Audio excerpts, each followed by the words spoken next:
Hi, Jeremy Cordeaux in the Court of Public Opinion.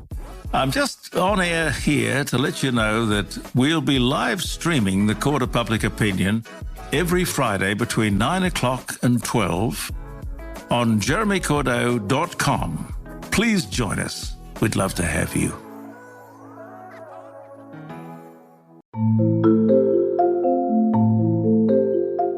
Dr. Travis Brown, what is This Medical Life all about? This is the pursuit of knowledge as we learn about diseases from the ancient times to the present day. These are the stories of medicine.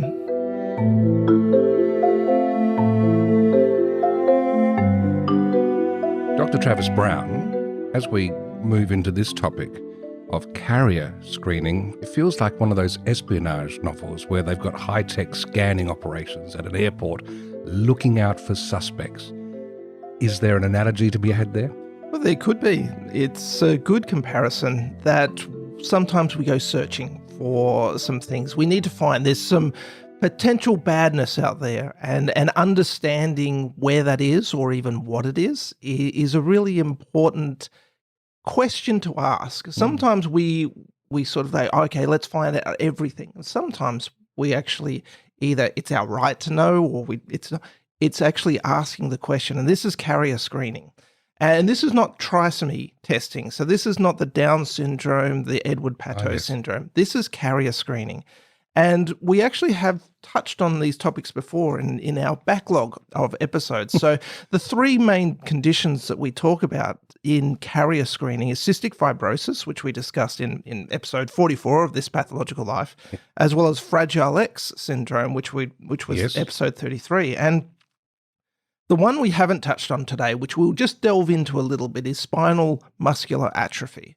And so that's because we just haven't mentioned it, so I just want to sort of dig in the history. But look, this episode was requested by one of our listeners because it is a challenging area. It's also an area that is emerging and will get bigger because we are learning more and more. And this is from a perspective of, well, who are carriers? And carriers are pretty much about recessive genes. And so the reason why it's called carrier is because you can have a recessive gene and it doesn't affect you, and that's just because of the genetics of it.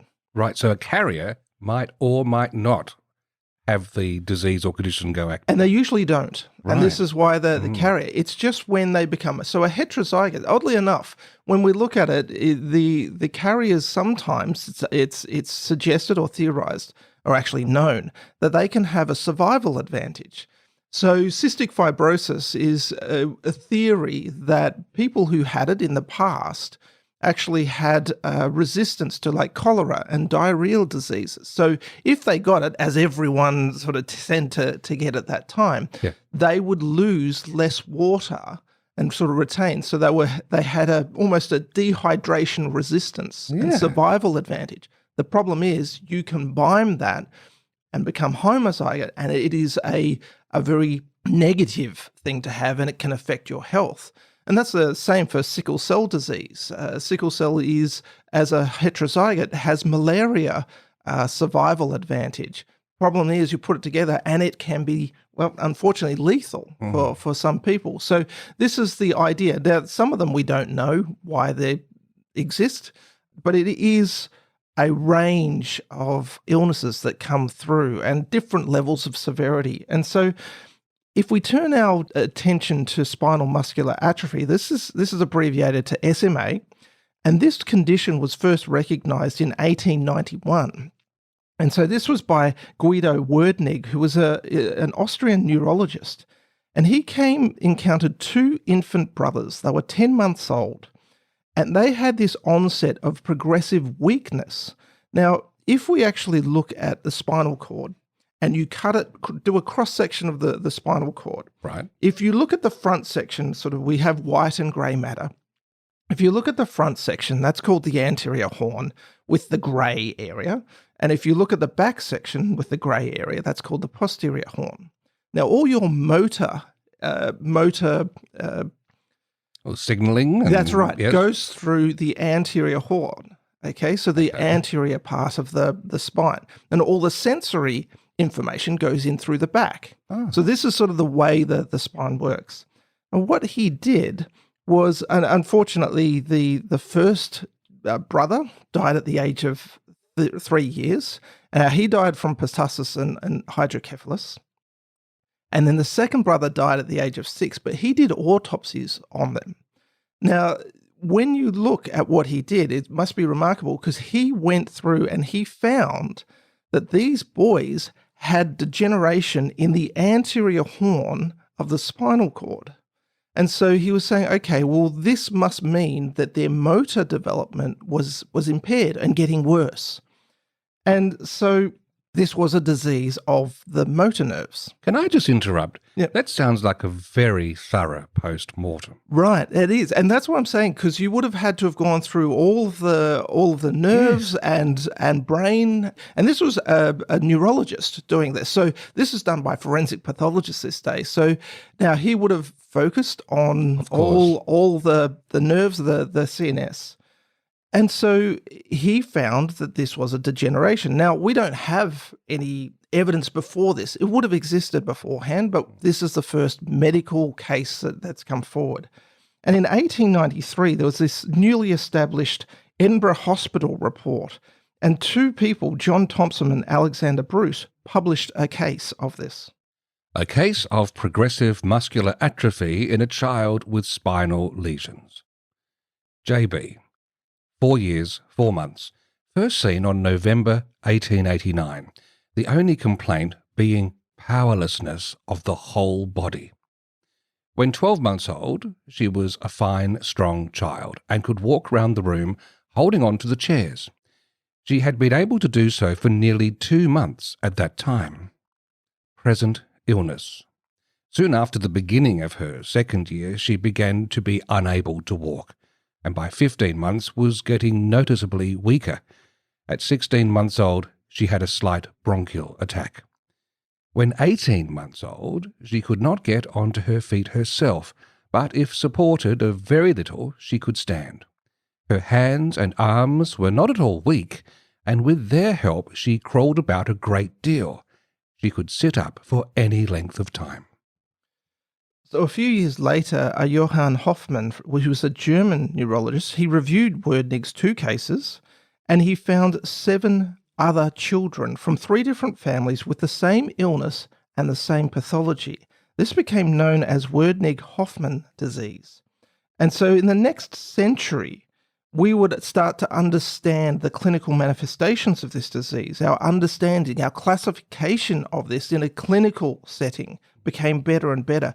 But it would not be until after 100 years or over 100 years from our first recognized case that we understood the genetics behind it. This was in 1995 by a team led by Dr. Judith Mielke, and she found the gene responsible for this condition was, and they called it the survival motor neuron gene, SMN1.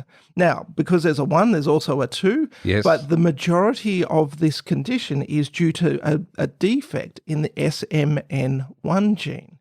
And so this is an artificial lumping together of these diseases when we talk about cystic fibrosis and spinal muscular atrophy, and we also put there in Fragile X. How are these related? Well, they're related because this is the focus of carrier testing and screening for us. And so then, if just pulling this together, if we look at cystic fibrosis, it is an autosomal recessive disease. It's lung, it's pancreatic insufficiency disease. There's a treatment, but there's no cure. If we look at spinal muscular atrophy, again, autosomal recessive disease, you get progressive weakness. There is treatment, but again, no cure. And if we look at Fragile X syndrome, this is an X-linked. So it's one of those ones. The genetics is very complex. And of course, males are far more affected than females. And males tend to get much more of a moderate to severe disease because they only have one X, whereas women tend to get either no symptoms at all or mild intellectual impairment because, again, they have 2 X's. So there are interventions, but no cure. And so if we look at this, for cystic fibrosis, 1 in 2,500 children are affected. If we look at spinal muscular atrophy, 1 in 5,000 children affected. And if we look at Fragile X, approximately 1 in 5,000. So when we look at the carrier rates of this, though, the carrier rates of conditions, Caucasians have 1 in 25 people will have a cystic fibrosis recessive gene. For spinal muscular atrophy, 1 in 35 will have. That is a big number. That's right. And then if we look at Fragile X, 1 in 250 women are carriers of this. So these are the three most common, and we now have over 400 recessive genes known that can cause childhood illness. And so this is only going to continue to grow as our knowledge in this area goes. And when we start to look at it, it's really important from the doctor's perspective, because this is an important decision, or this is an important conversation to have with people who are planning pregnancies, people who are pregnant. And there was a statistic the other day that our guest mentioned, Graham Suthers, that over 50% of pregnancies in Australia are unplanned. And so whilst this is ideal to have in a pre-planning testing with two partners, which will discuss the pathways, a lot of the time this is probably a discussion when someone is pregnant. But it is an important discussion if they want testing, what to do if they do get sort of difficult results, or just in that area to have a discussion with the doctor. And that high rate of carriers, you would think is potential for a lot of false positive or concern that may not end up being justified. So yeah, this will be a discussion that we'll pose with Graham. I mean, again, this will be something that can induce a lot of anxiety in patients. And there's also different pathways. Do you test both mum and dad at the same time? Do you test just mum and then test dad in case? And so this is it's a challenging area. There is some costs associated with the areas, so we're going to dig into this. Yeah, so no offence, Dr. Travis Brown, but let's be quiet now and get Graham Suthers on the line.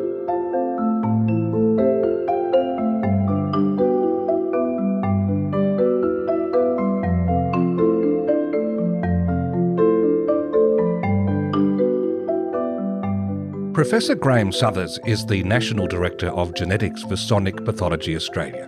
He trained in clinical and laboratory genetics in Sydney, Adelaide and Oxford, and held senior appointments in the South Australian public sector. His current role involves the development of genetic services for patients and families across Sonic's clinical and laboratory services Australia-wide.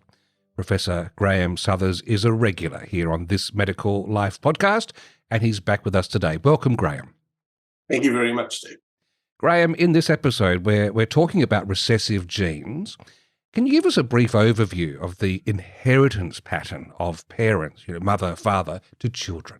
Steve, it's challenging to distill this down into a few seconds, but it is worth trying because the principles are actually really very straightforward. Mm-hmm. For the great majority of genes that we have two copies, one that we've inherited from mum and the one that we've inherited from dad. If there is an error in one of those genes, that is usually of no consequence because the second copy of the gene provides a spare. Now, there are exceptions to that. There are particular types of genetic errors which can cause problems even though they only occur in one copy of the gene. That lies outside the scope of our discussion for today. Most genetic errors are of no clinical consequence because of that spare copy.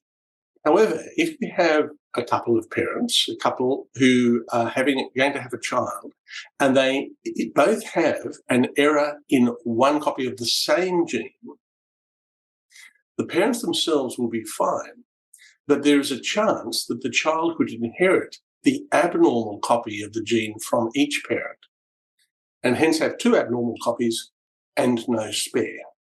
And in that situation, the child can develop what is indeed a genetic inherited condition for which there was no clue from the parents that this was a possibility. It comes out of the blue. And if the couple were to have more children, then the chance of this recurring, the same condition recurring amongst their other children, is 1 in 4 for each child. So this pattern of inheritance, we call it autosomal recessive, and the pattern of inheritance is typically one where there are affected siblings, but not affected parents or children. So there are many thousands now of autosomal recessive conditions that have been identified and the genes sorted out and so on. That's been the great revolution of the last 10 to 20 years. But I need to introduce already an exception to this story, which relates to the sex chromosomes. Men and women do differ in their genetic makeup, and I'm referring here to biological sex. I'm not referring to gender preference. So we're talking about reproduction. We'll stick to the strict biological use of those terms. And men and women differ in that a woman has what we call two X chromosomes. These are a pair of chromosomes, and in that sense, similar to the other chromosomes, the other genetic pairings that occur throughout the rest of the genetic code. But men are different in that they have only one X chromosome and they have a small Y chromosome. So for men, this pair of chromosomes is actually not an equivalent pair. One is very different to the other. The Y chromosome essentially has a single message: make this developing baby a boy. And we'll leave that to one side because that's not central to the story. Yeah. But the key thing here is that a woman has two X chromosomes, a man has one.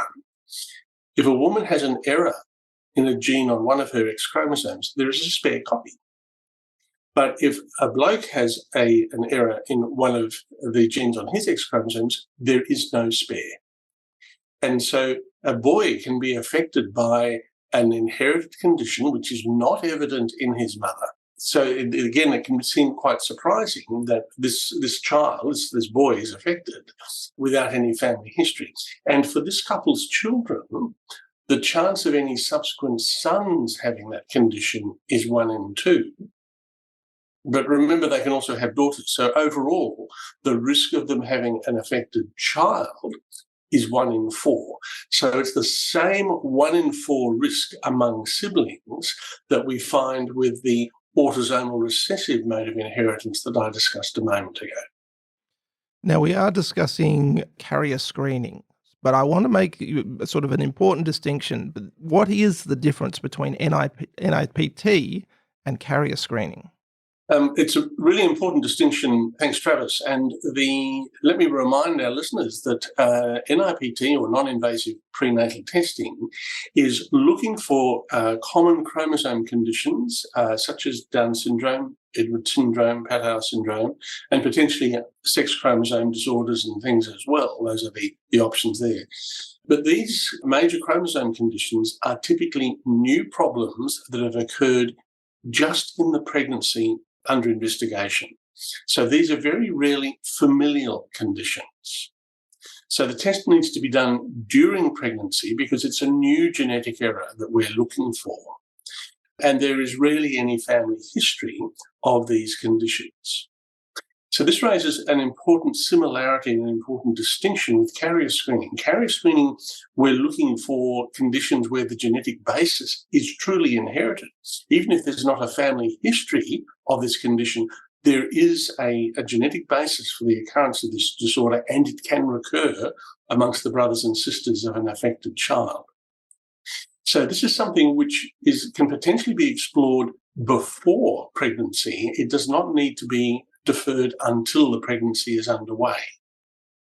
So carrier screening has a similarity with NIPT in that it should be considered in every pregnancy, irrespective of family history, but it doesn't have to be done during pregnancy. And as we'll discuss, there are actually some real advantages in carrier screening being done before pregnancy. So that's a key distinction with NIPT. Let me add another one, that we have got used to looking for these or screening for these chromosome conditions over the last 40 years now. And NIPT is simply the latest and the most accurate means of doing that. But if you look at the overall proportion of childhood genetic disorders that are due to these chromosome conditions, is relatively small. It's only about 10 to 15%. These recessive conditions that we're talking about today, it's now realised account for a much greater proportion of the genetic disorders that can affect children.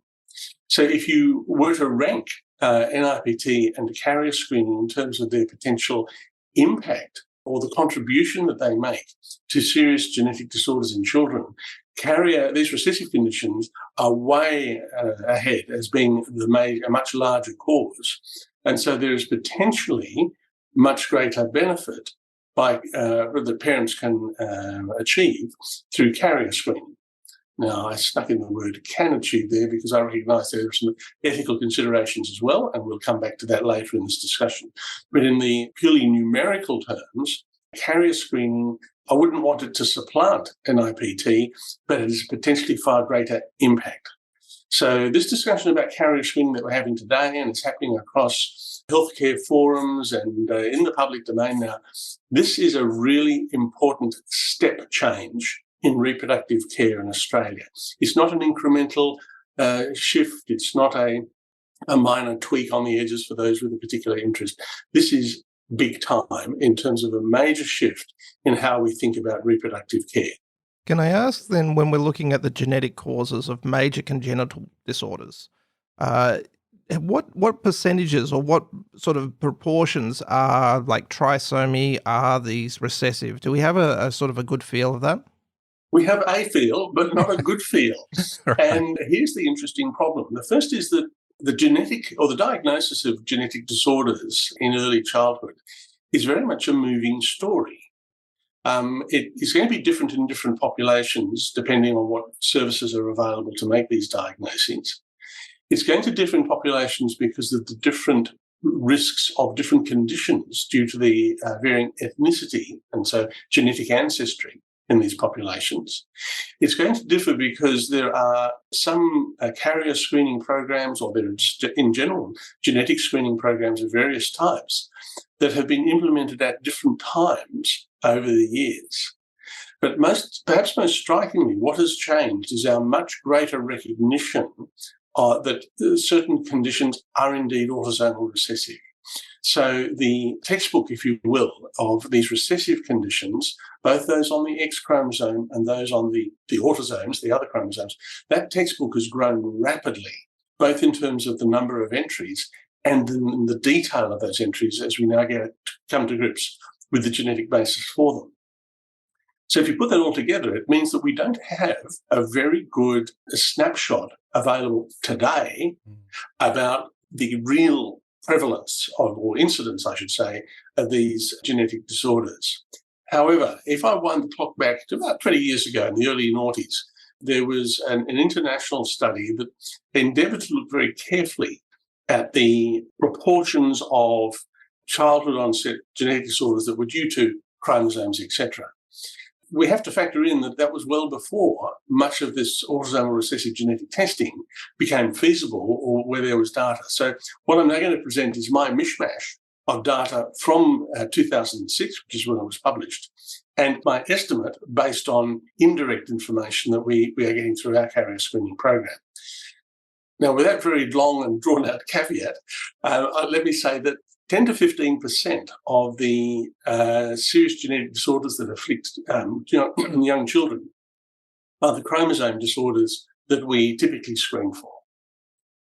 There'd be another 2 to 3% that would be for other chromosome conditions that are very difficult to detect using NIPT and really could only be detected prenatally by doing an amniocentesis, which is not realistic for most pregnancies.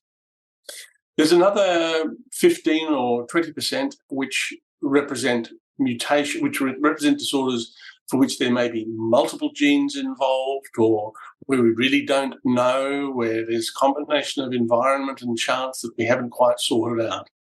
So at this point, we're up to about 40-45% of the congenital abnormalities that we find in children. That means that more than half, at 55% or more, are these recessive conditions, either autosomal or X-linked. And so they represent by far the largest single component of the congenital disorders we identify in children. Now, we're looking at recessive genes, but I think it bears out that we should probably explicitly state, does maternal or paternal age matter in any of this discussion? So maternal age is important in relation to the chance of a developing baby having a chromosome disorders, and the association between maternal age and the risk of Down syndrome has been something that's been well documented over many decades. What's not as widely appreciated is that there is also an association between paternal age and the chance of a new genetic error which causes the sort of conditions that we're not discussing today. These are the autosomal dominant conditions, where an error in just one gene is sufficient to cause a problem. And a relatively common form of short-limbed skeletal dysplasia, or achondroplasia, is one of the first conditions that was recognised where the risk was associated with increased paternal age, and this is indeed a dominant condition. So I won't dwell any further on that because the paternal age dominant story doesn't fit within the carrier screening. But if we now come to these recessive conditions, there is no paternal or maternal age effect. There's no parental age effect. We all carry a number of recessive mutations in different genes. And irrespective of our age, in the great majority of instances, that's not going to cause us any problems. It's only a potential reproductive risk if our reproductive partner has an error in the same gene, and then we get into that 1 in 4 territory that I described earlier. Graham, as the non-medical person here, I'm listening to all of this, and I have to ask this question. Should carrier screening actually be offered to all women, regardless of history? It seems like a lot of upside there. Steve, this has been debated in the number of models that have been explored. Let me start at one spectrum, end of the spectrum, and I'll work my way back. This is the wrong end of the spectrum. The wrong end of the spectrum, and it's an end that has been promoted even fairly recently, is that carrier screening should only be offered to women who have a family history of the condition. And that is simply wrong for the reasons that I've described. I am disturbed that has appeared in the medical literature, but there you go. Another approach is to say it should be offered to all women who are considering a pregnancy or who are in early pregnancy.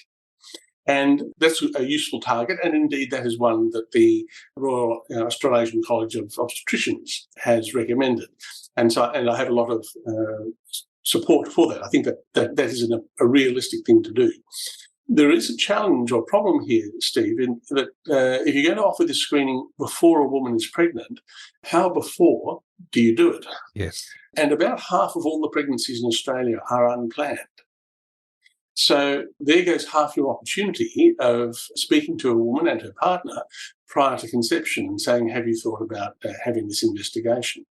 And the problem in having the test done in early pregnancy, a bit like the screening for Down syndrome and similar, is that severely limits the options available to the couple should it turn out that they are at high reproductive risk, have that 1 in 4 risk of having an affected child. So testing prior to pregnancy or an early pregnancy might be the least worst compromise, but it's not the best situation. So some people have suggested that this should be done to the late teen years before young women, girls, depending where you put your dividing line and where you do your test, before they are likely to be considering starting a family. So they go into adulthood with this information on board. Now, that requires a degree of forethought and planning and understanding on the part of, let's say, a young woman who may well have all sorts of other things on her plan for the next decade and is not thinking about reproductive issues. And by the time she does come to consider having children, and the average age at which a woman gives birth is gradually rising, firstly, she may have forgot she had the test, she may have lost the piece of paper that had the result, or our capacity for carrier screening may well have changed radically, and it would be a shame if she was relying on 10-year-old technology. So the other approach is to do this at birth. And to take the genetic sequence of a newborn baby and store that information electronically and have the interpretation updated as and when it is required. So the raw genetic code sits there in electronic format, and then if it needs to be interrogated 20 or 30 years later, well and good, you can bring the new information available 20 or 30 years later to that.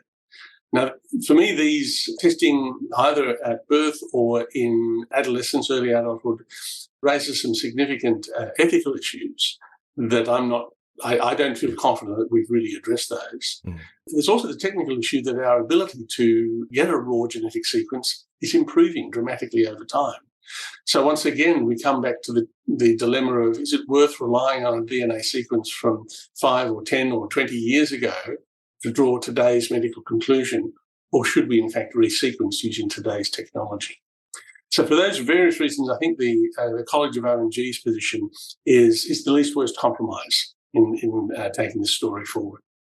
Can I ask now, it's something that seems to be almost counterintuitive, but how can a child with a recessive disorder not have a family history? So I've overstated it for sort of understanding purposes. When they say they never have a family history, they may have a family history, but it is uncommon. The great majority of children with a recessive condition do not have a family history of that condition. And the reason, Travis, is that if you have a child who has a recessive condition, then both the child's mother and father must be carriers. I don't need to do a genetic test to prove that. It comes simply from understanding the mode of inheritance. But if we move back to, let's say, the mother's parents, her father and mother each have a 50-50 chance of having the abnormal gene. And if you go back to her great-grandparents, to her grandparents, the child's great-grandparents, we're down to each of them having a 1 in 4 chance, etc. So you can see how the probability of a person being a carrier is diluted by the power of 2, a factor of 2, every time you go step back a generation. Now, we then bring into that the probability that the reproductive partners for these ancestors were also carriers. And that will depend on the carrier frequency of this particular recessive disorder in the population. Now, all of those partners are going to be carriers for something. We all are. But what is the chance that they're going to be a carrier for something like cystic fibrosis? Well, in some populations, the chance of being a carrier of cystic fibrosis is about 4%, 3 or 4%. And that's about that's one of the highest carrier frequencies that we see. Most carrier frequencies are down around the 2% or the 1% or even lower. So if you factor the declining chance that an ancestor is a carrier and the low chance of being a carrier for a particular condition in the community, you can see that the chance of actually having an affected relative is pretty small. And as an arm wave, and it will vary with different conditions, but 90% plus of children with a recessive disorder do not have a family history of the disorder. They may have an affected sibling, but that's a different story because we're looking at the 1 in 4 risk there. If we're talking about the more extended family, it's uncommon. Mm. Now, we are mentioning sort of the primary conditions, cystic fibrosis, spinal muscular atrophy, and Fragile X syndrome. What are the carrier rates for these conditions? So the carrier rate for cystic fibrosis does vary according to ethnicity. So for people from Europe, particularly Northern Europe, and that would include the UK, then we're looking at 3 to 4% of people will be a carrier for cystic fibrosis. And just as an interesting aside, the reason that carriers for cystic fibrosis are so common is thought to be that it provides some degree of resistance to cholera. Right. And so if we go back 1,000 years, having even a marginal resistance to cholera could be very beneficial, particularly as people began to live in more crowded urban environments. But of course, that comes with a risk, because the risk is that being a carrier of cystic fibrosis, and if it's a relatively common mutation in your community, then it increases the chance that your partner will be a carrier as well. For each of you, that's nice. You've got a slight edge in terms of cholera survival, but you would now be in a 1 in 4 chance of having a child who would die in infancy from cystic fibrosis. So when we talk about mutations or bad genes, it's important to remember that it very much depends on context. And there'll be some situations in which being a cystic fibrosis carrier is something to be cheerful about, and other times where you may want to be more circumspect. If we turn to spinal muscular atrophy, that is about 1 in 35 or so people in Australia. If we move to the Fragile X syndrome, this is tiger country. I wish we didn't have to talk about the Fragile X syndrome in this context, because the Fragile X syndrome is a bit of a rebel condition, and it never read the genetics textbook. It's an X-linked condition that does not behave like an X-linked condition. So it does raise particular challenges. But the carrier frequency, about 1 in 250, 300 women in the Australian population have a mutation, a variant in the Fragile X gene, which puts them at increased risk of having a child with Fragile X syndrome, but it's not up to the 1 in 4 risk that I described there for reasons that we could get into later if you feel that we have the time and the appetite. Now, just looking at the expanded carrier screening, there's over 400 genes that are tested. Now, well, not necessarily what conditions, but what does this fall into? Are these genes that we know contribute to disease? Is this diseases themselves? What is this 400 genes test? So I mentioned that everybody is a carrier of 1 or 2 conditions at a minimum, and some people will be carriers of more. But it means then that if we select relatively common conditions like cystic fibrosis, spinal muscular atrophy, and Fragile X, we are looking, yes, at relatively common recessive conditions, but there are only 3 out of the thousands that could potentially be screened for. So if we were to expand the screening, we would, and look at more genes, we would identify more people who are carriers, and in particular, more couples at high reproductive risk. Now, that will come at a cost. So there's going to be a trade-off here. We're going to have to find the sweet spot that works, where we're looking at sufficient conditions for this to be of significant use to a couple without breaking the bank in terms of testing every condition. So these expanded carrier screens are screens that look at anywhere between hundreds and up to 1,000 plus genes. And the basic principle that most providers now take is that we should limit our screens to conditions which start in childhood. This is reproductive carrier screening. This is not future adult health type carrier screening. So we're going to firstly restrict this to childhood onset disorders. Secondly, these should be disorders which are severe, that really do have a major impact on the child's growth and development. And thirdly, that these should be conditions for which the treatment options are difficult. If there are any at all, they are challenging. And cystic fibrosis, spinal muscular atrophy, and Fragile X syndrome provide good examples of this. There are treatments for cystic fibrosis, but there's no doubt that even accessing those treatments and implementing them is a major challenge for the family and for the child. For spinal muscular atrophy, there are now some new treatments that have been introduced, and that's, I think, an extraordinary tour de force on the part of the companies that worked out what to do and how to do it and how to deliver it. But it's pretty traumatic therapy, and we don't yet have good long-term data in terms of the overall outcome. And for the Fragile X syndrome, whilst there is always the possibility of support to help a family who has a child with intellectual disability, there is no cure. We cannot reverse that process. So if we apply these considerations across many genes, which ones do you put on the list? And there is no absolute list of this is the number. In our hands, we have an expanded carrier screen of 430 genes, and that's a matter under review. It used to be less than that. We've now gone up a bit, and we're needing to navigate the space between providing this useful information at a price that is realistic. And that's a challenge. And other providers have landed at a different point on that spectrum. My goodness, Graham, this is a topic pregnant with so many pathways that we could follow. And in fact, on that note, let's pause and come back and focus on reproductive carrier testing itself.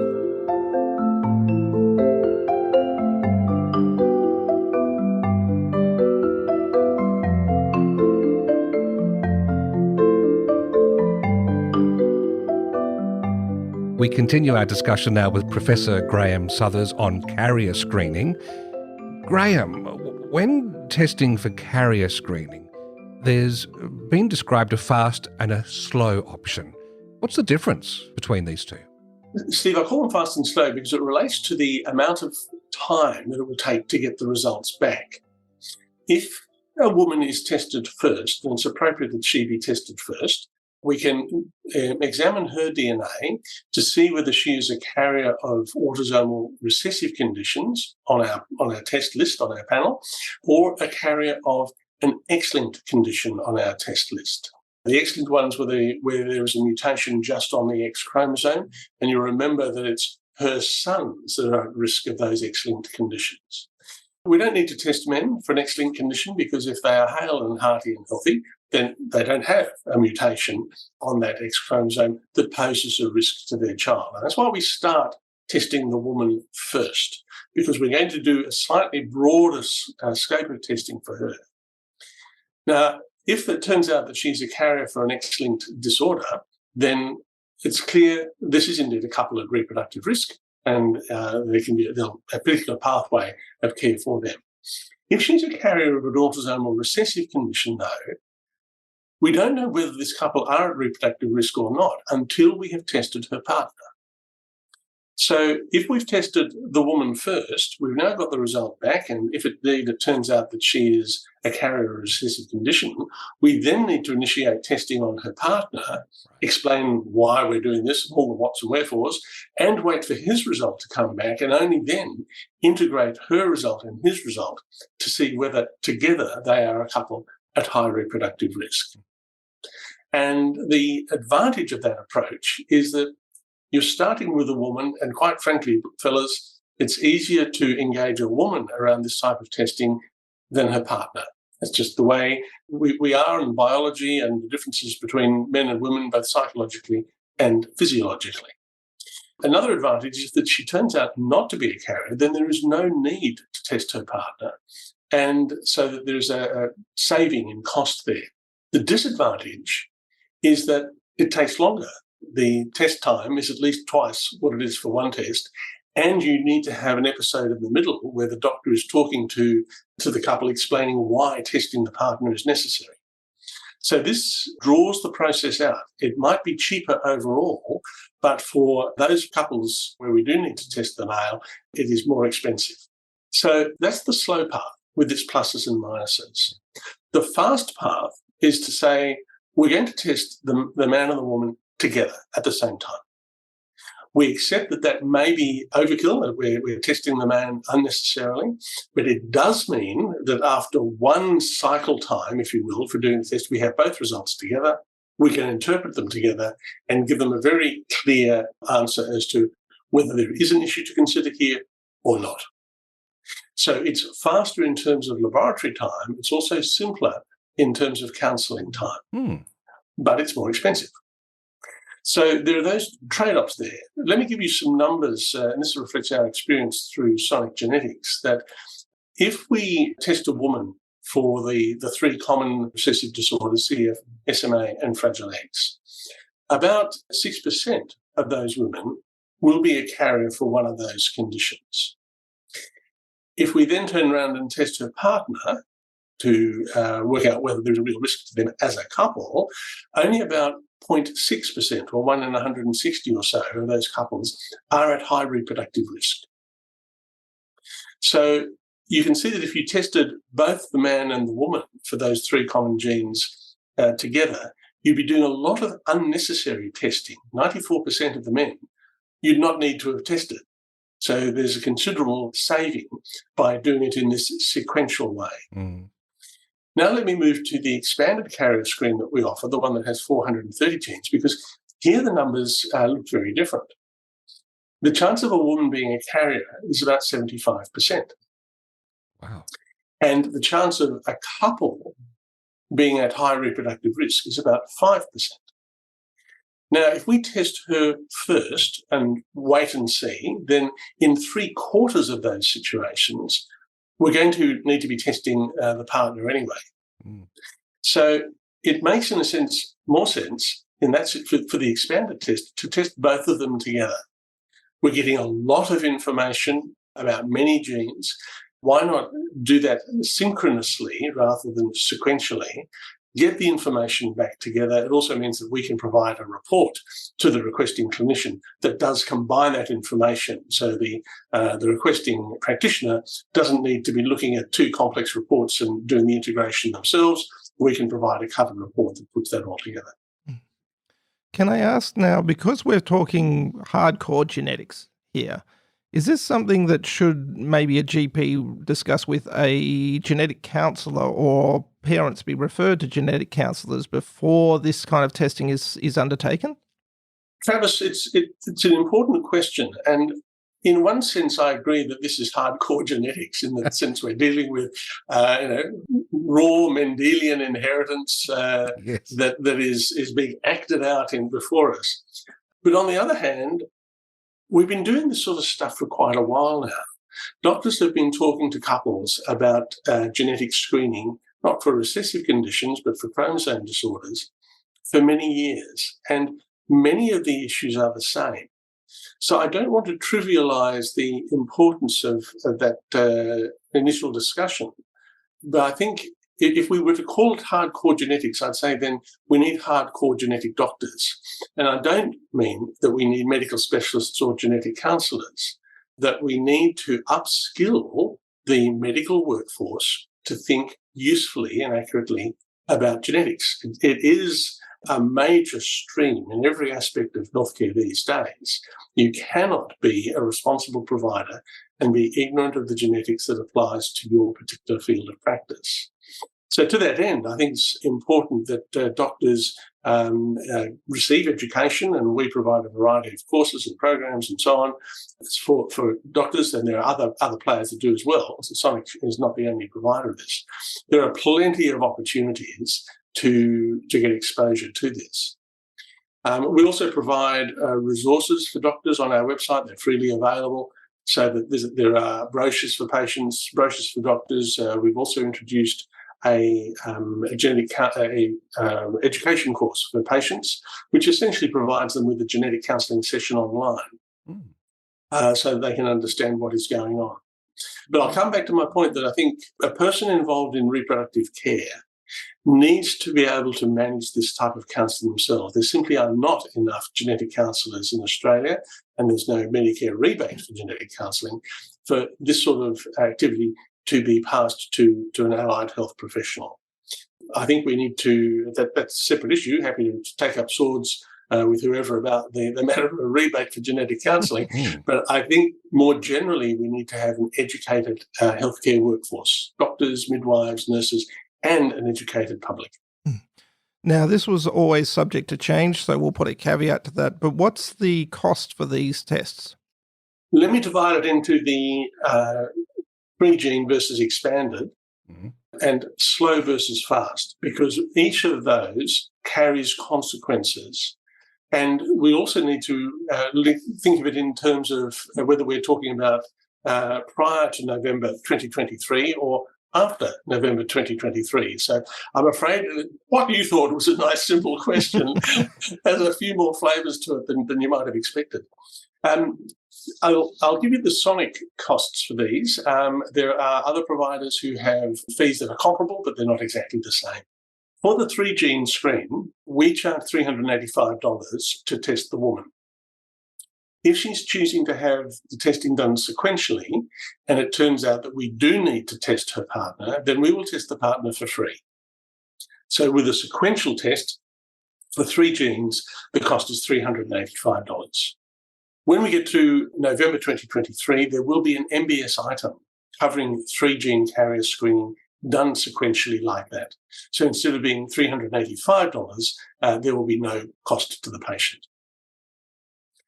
If the woman and her partner want the fast 3-gene test, then we will charge $385 for the woman and $385 for her partner, because we are indeed doing both of them, and they will get the result back, obviously, in a shorter period of time. In November, the option that will be available where the woman could be tested by using a Medicare rebate, so that's at no cost, and her partner could pay $385, and we would do the test. So the cost will be reduced in November for fast testing, but it won't be eliminated. If we turn to the expanded carrier screening, the situation is more expensive.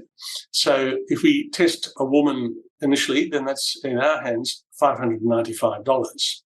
And for 3/4 of those women, if we are going to go down the sequential path, then it's another $595 for her partner. If they want to have it done together, then it's, let's round it up slightly to $1,200, just under, for the 2 of them to have the test done at the same time. Now, to have $595, close to $600 for this expanded screen sounds a lot. And it is. I don't want to get away from that. But in terms of value, it is extraordinary. And I want to emphasize we're talking at less than $1.50 per gene. And if we were only 10 years ago, we would have been talking about at least $1,500 a gene. This is outrageously low for the amount of information that is being collated. And I think over time it will get lower. There was a very dramatic drop in the price of DNA sequencing about 15 years ago. And I suspect at some point in the future, there will be another dramatic drop. But if $600 sounds a lot, think of it in terms of $1.50 per gene. And also for a woman or for her partner, this test is $600 for their reproductive life, as it were. You don't need to repeat this test in a subsequent pregnancy. So if you think of amortizing that cost over whatever children you would like to have, you hope to have, then I think it becomes a more reasonable number. There is a mention of thalassemia, which tends to be a little bit of a challenge in genetic testing. Is that involved in this? Yeah, thalassemia is an interesting one, and I'm glad you raised it. Thalassemia, we've been doing carrier screening for thalassemia for 40, 50 years.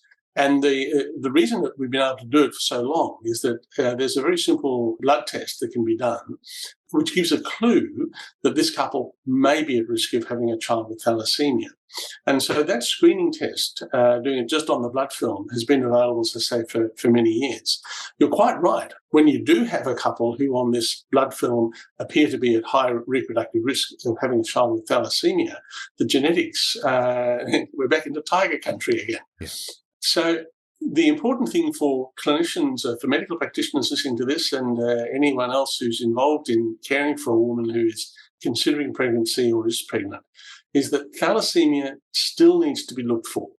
The fact that there's been a lot of buzz about this genetic carrier screening and cystic fibrosis, etc., does not excuse or preclude or eclipse the need to go looking for thalassemia carrier status. Particularly in people who are coming from the Mediterranean or in Australia's sense from Southeast Asia. Having said that, the expanded carrier screen that we offer does include detailed analysis of the thalassemia genes. So it actually covers that from a genetic perspective rather than a blood film perspective. There is a 3-step questionnaire that you recommend with approaching carrier screening testing with patients and couples. Can you take us through that? Yes. Look, we recognise that there are a number of considerations in carrier screening, and that can certainly make for a very long discussion that a doctor has with their patient, or that a midwife has with her patient, about what the patient wants to do. And as with any test, it's important that the woman or the couple are providing informed consent for this investigation. So to try and step through this process in a clear fashion, we've suggested that there are essentially 3 questions that could be put to a couple about this. And the first question is, do you want carrier screening at all? Carrier screening certainly has an advantage in that it can potentially identify a couple who are at high reproductive risk and provide them with reproductive options to manage that risk. But there is a downside. The downside is that it medicalizes the process of becoming pregnant and of being pregnant, and it raises the prospect of fear and anxiety around what is a natural, human, and typically joyful experience. So I don't want to suggest that carrier screening is the right thing or must be done.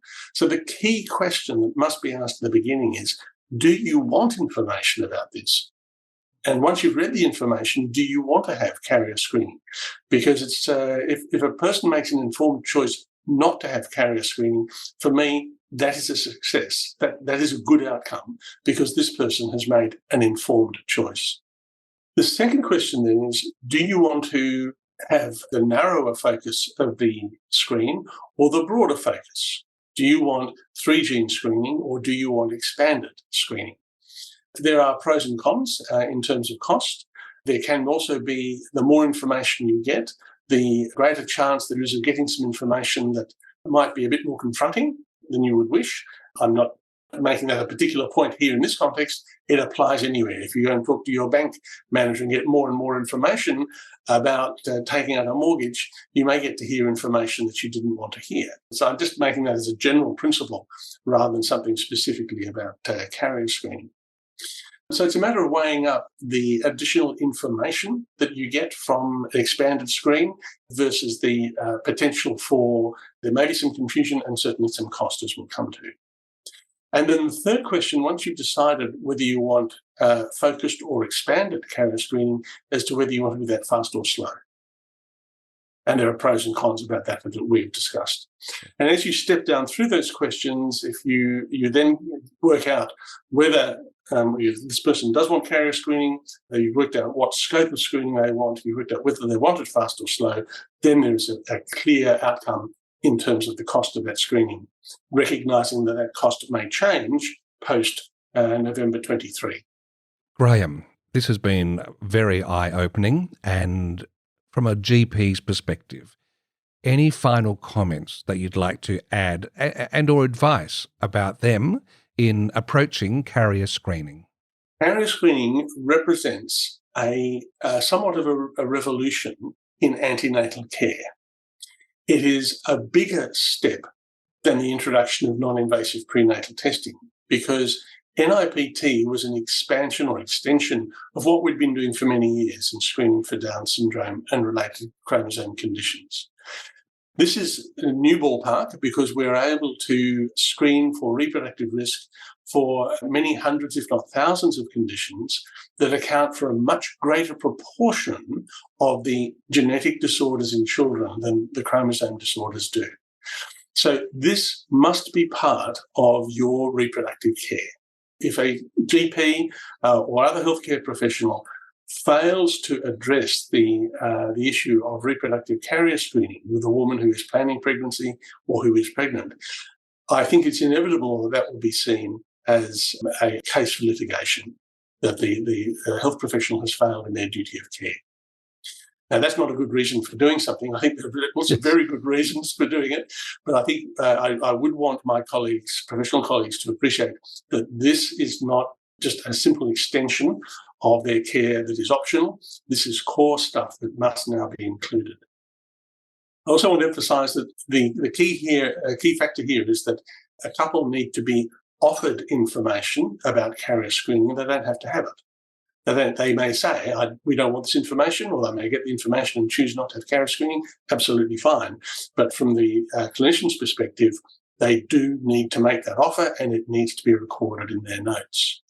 Now, we recognise that this sort of ups the ante, yet another thing to talk about to a woman in the midst of all the other information that's going to be raised in considering pregnancy or being an early pregnancy, and the time pressures on healthcare practitioners are getting worse, not easier.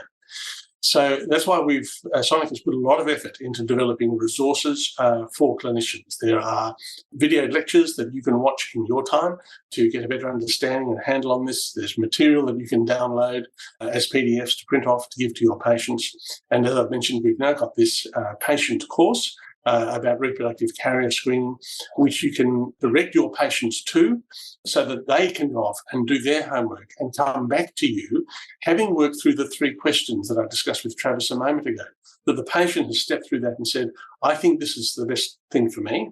We recognise, of course, that the discussion that the patient then has with their doctor may end up with a different conclusion, and that's absolutely fine. But at least we're helping to reassure the doctor and the patient that they're providing informed consent. And if clinicians want to gain access to this course, they can simply contact their local sonic pathology provider. This is open to any clinician. There are no strings attached to this. This is not something that is designed to trap patients or lead them to a particular conclusion to have screening and have it through Sonic. This indeed is generic information about the pros and cons of carrier screening. On that note, once again, we have all benefited from your dominant gene for sharing knowledge in a useful way. Professor Graham Suthers, thank you for being on This Medical Life. Thank you, Steve.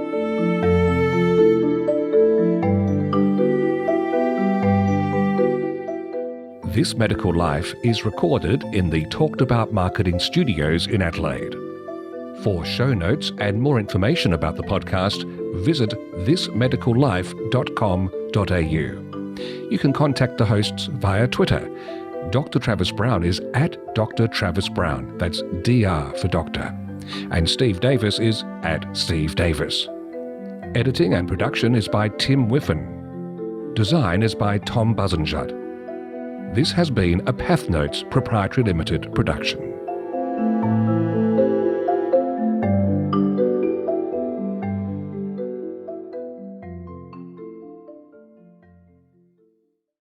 Hi, Jeremy Cordeaux in the Court of Public Opinion.